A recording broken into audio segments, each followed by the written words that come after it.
In today's video I'm going to show you how to find your lost phone.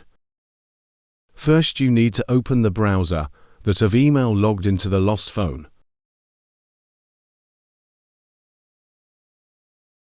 After open the browser and search Find My Device. Then click on this. Now make sure you are logged into the correct email that your lost phone had.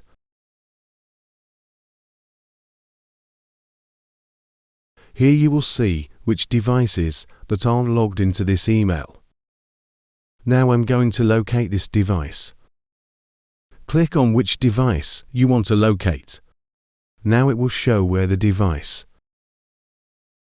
Here you can see the notification that the device is locating.